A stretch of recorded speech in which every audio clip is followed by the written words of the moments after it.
Joey, can I sing a quick song real quick? It's kind of like an old bar tune, perfect for a late-night show. Back in 1955, a young teen actress walked into a super-famous hotel, all excited and full of dreams. A few hours later, she came out looking totally broken and scared. Her mom told her to keep her mouth shut, or she'd wreck her whole career. She stayed quiet about it for years and years. 33. But secrets like that always come out eventually. This wasn't just one time. A bunch of big Oscar-winning stars did the same kind of stuff. Young girls, hotel rooms, ruined lives. The craziest part, everybody in Hollywood knew and just pretended they didn't see anything. Today we're spilling the tea on which of your favorite stars were actually total monsters when the cameras weren't rolling. First up, Errol Flynn, 0104. In 1942, Errol Flynn was the hottest guy in Hollywood.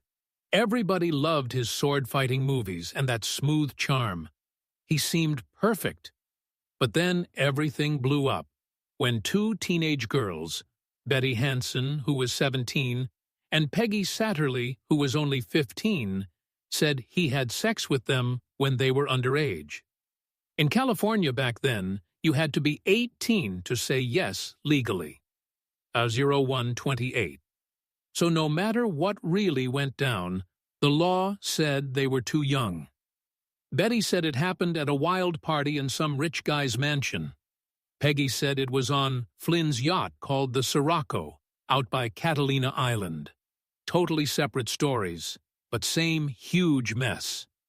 The new district attorney, John F. 0153, Dockweiler, wanted to look tough, so he put both cases together and took Flynn to court in January 1943.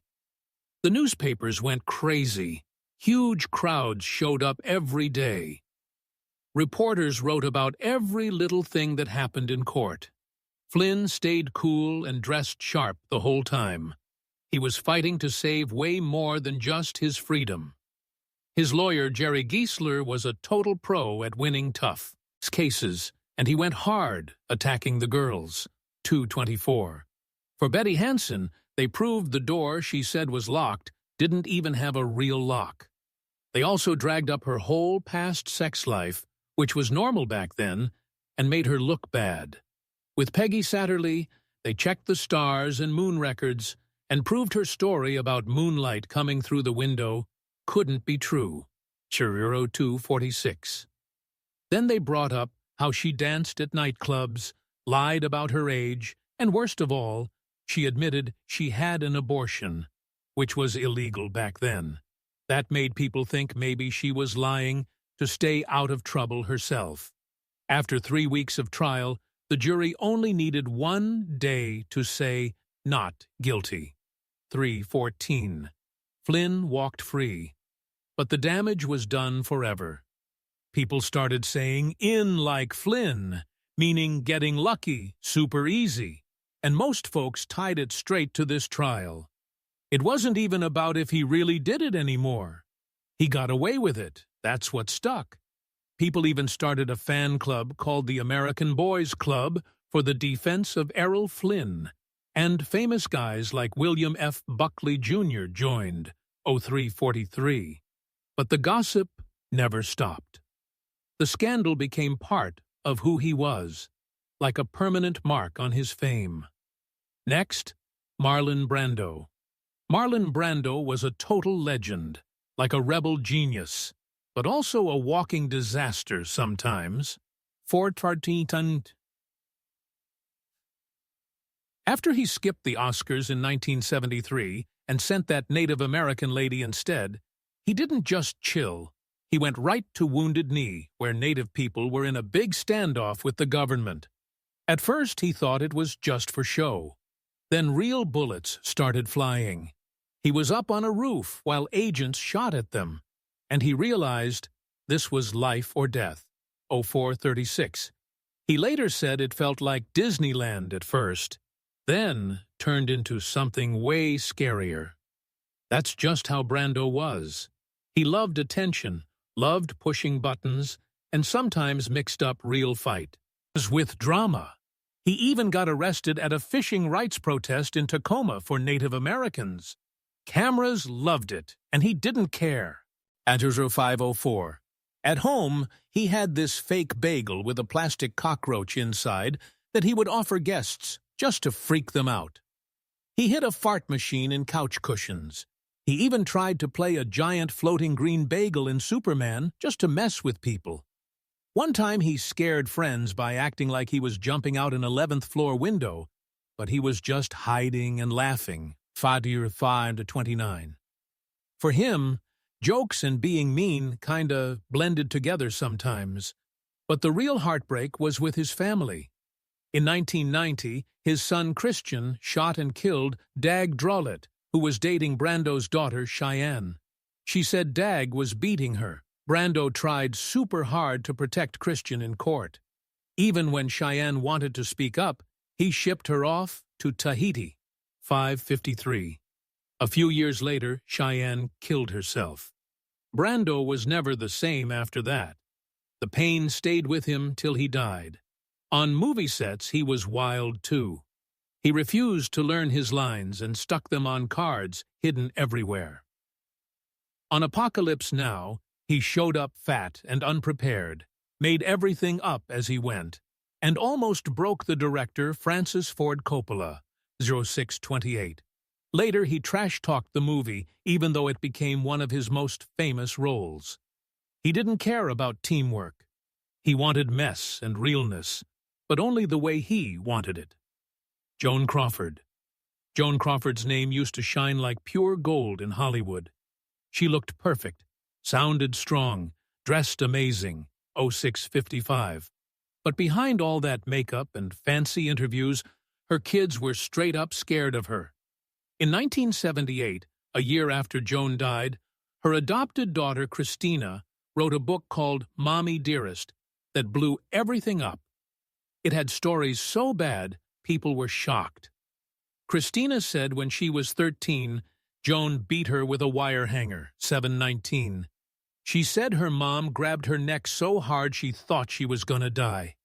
That wasn't even the worst part. She got locked in closets, mad, ate asleep outside by the pool. One time she wouldn't eat rare steak, and Joan starved her for days. At Christmas, there were tons of presents, but the kids could only pick one. 745. The rest got given away or sent to other people. Every gift needed a perfect thank you note, and Joan fixed every single word. Christina's brother Christopher didn't just back her up. He added his own horror stories. He told the LA Times in 1978 that Joan made him hold his hand in the fireplace until it got blisters. 808. When he was only 7, he ran away the first time. By 10, he was sleeping under the Santa Monica Pier. Joan tied him to the bed every night with a harness until he was 12. Even when he grew up, it didn't stop. When Christopher's baby needed blood, he called Joan for help. She said, "She's not my granddaughter. You were adopted," and hung up. 832. That was the last time they ever talked. To the world, Joan Crawford was the queen of old Hollywood. But to her kids, she was a nightmare they could never wake up from. All the pretty dresses and red carpets hid something ice-cold and mean. Her story isn't just about a star who fell. 857. It's about kids who grew up with no love, and how staying quiet turned into one big scream years later when nobody was watching anymore. Bette Davis. Bette Davis was pure fire. Her eyes could kill. Her voice cut like a knife. On screen, she owned everything. Off screen, she burned people just as bad. 0922. 2. Her first husband, Harmon Nelson, controlled her like crazy. He made her get 2 abortions in the 1930s. Each one hurt her deep inside for years.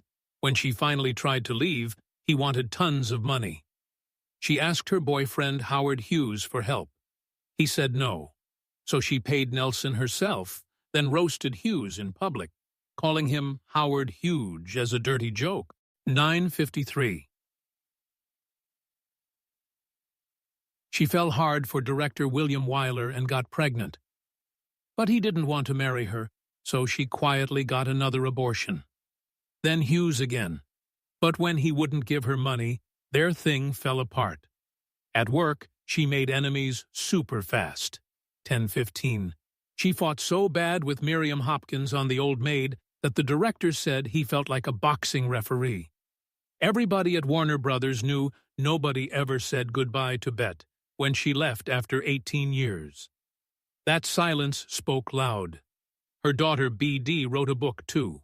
10:39. It showed Bet as controlling, mean, and never happy. Betty Trick called it the worst betrayal ever, but the truth was already sneaking out. She once sent 2 whole cases of booze as a wedding gift to someone who was trying to stay sober. That wasn't funny. That was her twisted way of showing love. Chapter 11:04. She married William Grant Sherry, a guy who beat her so bad she ended up in the hospital more than once. A doctor asked why she stayed, and she had no answer. Laurence Olivier. Laurence Olivier had a voice that shook theaters and a face that stopped people cold. But the real guy behind all that was nothing like the hero everyone thought. 11:30.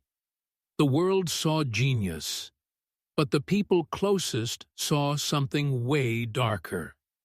His marriage to Vivien Leigh started like a fairy tale, 2 huge stars together. But it cracked super fast. They didn't just fight. They screamed, broke stuff, hurt each other. One night, Olivier totally lost it. 11:58. He spanked Vivien so hard she banged her head on a marble table. Later, they both said they were scared one of them might kill the other. When she won her Oscar, he wasn't proud. He was mad. He even said he almost smashed the statue into her head. Jealousy ate him up when cameras were off. Chapter 12:21. He didn't hide his cheating. He had a long thing with Sarah Miles and others. Even when he married Joan Plowright, Vivien was falling apart with manic depression. But Olivier ran out of patience way before she got really sick. He locked her in rooms and got her locked up in hospitals.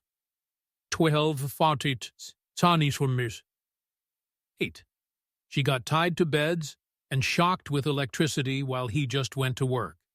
He said it was for her own good, but maybe it was easier for him, too.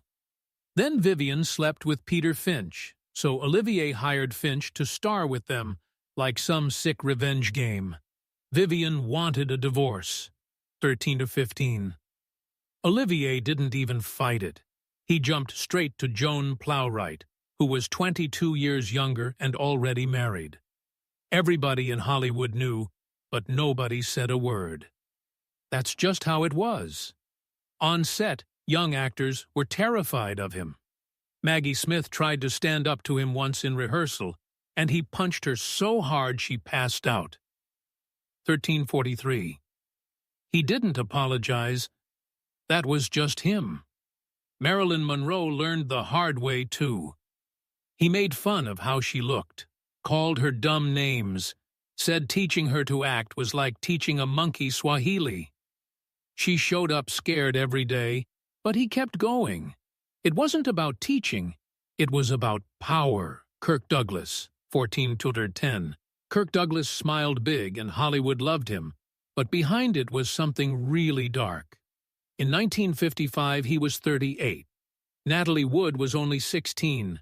That summer, Natalie's mom thought meeting Douglas would boost her career, so she drove her to the Chateau Marmont Hotel in L.A. and left her there. 14:32. Natalie's little sister Lana was 8 and waited in the car. She remembers everything. Natalie went in all happy and hopeful. She came out hours later super pale, quiet, and shaking. Mom whispered something to her in the car. Lana didn't get it then. Years later, Natalie told her the truth, 1456. She said it felt like she left her own body. She said, "He hurt me, Lana." She never said the word rape, but that's what it was. Mom told her to forget it. Stay quiet. Don't wreck your career. Natalie buried it for decades. Then, in 2021, Lana wrote a book called Little Sister and named Kirk Douglas as the guy, 1523. She told the whole story, how Hollywood protected its creeps. It never went to court, no charges, but people who knew Natalie believed it. Writers and friends took it seriously. It wasn't just gossip anymore at 1550. It was a dark mark that never went away. Kirk lived to 103 and died a hero with statues and speeches. But truth doesn't always die with the person. Sometimes it waits and comes out through the little sister of the girl who stayed quiet. And when it does, it changes how you see the legend forever. Charlie Chaplin, 16 Charlie Chaplin made the world laugh with just a silent face, a little hat, and that funny walk. But off camera, his life was full of huge scandals. The real guy turned out to be one of Hollywood's biggest creeps. It started blowing up in 1942 when a young actress, Joan Barry, said he was the dad of her baby. She was in her early 20s, 1647. Chaplin said no way, but the story exploded in papers and court for years. They did blood tests, pretty new back then, and science said Chaplin was not the father. But the judge didn't care till 1911. The law back then trusted the mom's word more than science, so Chaplin had to pay child support anyway. That one case actually changed paternity rules in California forever. But it made Chaplin look like a liar. And that's all FBI boss J, 1738. Edgar Hoover needed. He already hated Chaplin for maybe being communist. With the baby drama still hot, Hoover used the Mann Act, a law about taking women across state lines for sex, and charged Chaplin with stuff that could lock him up for 23 years. A fee. It was more political than anything. They wanted to make him the bad guy America should fear. The trial was in March 1944 and only lasted 2 weeks. Chaplin walked free, but his rep was trashed, 1828. Newsweek said it was like the old Fatty Arbuckle mess from the 1920s. And like Arbuckle, Chaplin never really got clean again.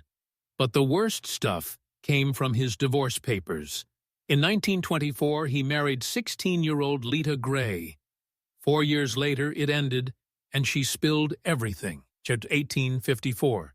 She said he was abusive, cheated non-stop, and wanted super weird sex stuff so gross the papers censored it. One thing was, he pushed her into a threesome. The judge believed her and gave her the biggest divorce money ever in California then, $600,000 plus $200,000 for the kids. 1921. That's like $9.5 million today. And it kept going. He married Paulette Goddard when she was 17, then Una O'Neill when she was 18 and he was 54. Everybody knew he loved teenage girls, and fewer people defended him. 1946. By 1952, the government was done. They didn't arrest him, they just banned him from coming back to America. He went on a trip to Europe and never returned. Hollywood quietly kicked him out. Frank Sinatra. Frank Sinatra sang smooth like butter, but lived wild like a ticking bomb. 2012. His voice made girls scream, but his anger wrecked everything. At the Sands Hotel in Vegas one night, he wanted 50 grand in free gambling chips. The boss, Carl Cohen, said no. Sinatra lost it, jumped on the table yelling. Cohen tried to calm him outside, but Sinatra threw hot coffee in his lap. Cohen punched him so hard, his face split open. 2041. Most people would stop there, but Sinatra told his mafia buddies he wanted Cohen killed. They thought he was joking because he was just a singer. But it showed how crazy he got. In 1967, he lost $500,000 at the same casino. He stole a golf cart, crashed it through a glass door, and tried to burn the curtains with a lighter. If it lit, the whole hotel could have burned. 2107. The lighter didn't work. Lucky for them. Even movie sets weren't safe. On Guys and Dolls, he ignored the director and hated Marlon Brando so much he called him Mumbles and picked on him non-stop. When President Kennedy canceled a sleepover at Sinatra's house, Sinatra smashed the guest room door and took a sledgehammer to the helipad he built just for JFK, 2154. He married Ava Gardner, and it was pure chaos. They fought loud, drunk, in public. One time drunk, he threw a champagne bottle so hard it broke the sink in half. 220. His daughter Nancy said he was like Dr. Jekyll and Mr. Hyde, sweet 1 minute, scary the next. Reporters weren't safe. In 1948, he punched one guy, Lee Mortimer, over an article. In the 60s, he paid a waiter to punch columnist Dominic Dunn to 2244. His rap sheet got bigger every year. Drugs, mafia friends, smashed furniture, smashed faces. But the songs kept playing, and fans kept loving him. Humphrey Bogart. Bogart was the king of tough, cool guy. Cigarette always hanging, made studios rich. But his real life was soaked in booze, jealousy, and actual bruises. Chapter 16. In the 1940s, he lived with his third wife, Mayo Metto, in a house everyone called Sluggy Hollow, because she turned mean when drunk. Their love was a battlefield. They threw heavy glass ashtrays at each other like bombs. Chapter 23, 36. One night, she stabbed him in the shoulder. Another night, he ripped her dress off in front of people. It wasn't just her. A friend saw huge bruises on Mayo's face that weren't accidents. 2410. But they still went out smiling, acting like the crazy fights were cute. Mayo once pulled a gun at a party and threatened to shoot him. People laughed. She set their house on fire more than once. Bogart still stayed and told reporters, "I like a jealous wife." 2434. "I wouldn't give you 2 cents for a woman without fire." He thought it sounded cool, like his movie laid Ness, but it was just hiding something ugly. In 1943, Mayo got diagnosed with paranoid schizophrenia. The big, tough movie star was living with a woman falling apart, but instead of helping, he fought back and stayed in the mess. 2501. Not really love, more like he was used to chaos. Then came Lauren Bacall, the hot young star who was supposed to fix everything. She was tough, too, but even she said Bogart's rage scared her bad when his face went white. 25-29. He didn't blow up a lot, but when he did, it was huge. His friends loved him and said he was the best guy ever until 11:30 in the morning. After that, nobody knew what version you'd get. They joked the only problem with Bogey is he thinks he's Bogart. 2553. The movie tough guy had taken over the real man, and the temper became part of the legend. Vivien Leigh. Vivien Leigh was the most beautiful sad face on screen, but off-screen, she was fighting crazy storms in her head. 2627. In 1937, while doing Hamlet on stage as Ophelia, something snapped. Right in a scene with Laurence Olivier, her future husband, she just started screaming at him out of nowhere. Next day, she didn't remember it. That was just the start. 2655. It kept happening. losing it mid-show or mid-talk. By 1948, on tour in Australia, it got bad. A fight over a costume turned into her cursing Olivier in front of everybody after he slapped her, and she slapped back. It wasn't just marriage problems, it was mental illness they didn't understand yet. Chapter 27-21. On a plane once she tried to open the door mid-flight. Crew had to hold her down. When she was manic, she slept around with co-stars and random guys. Some called it wild. Olivier called it the end. He gave up when she started with Peter Finch.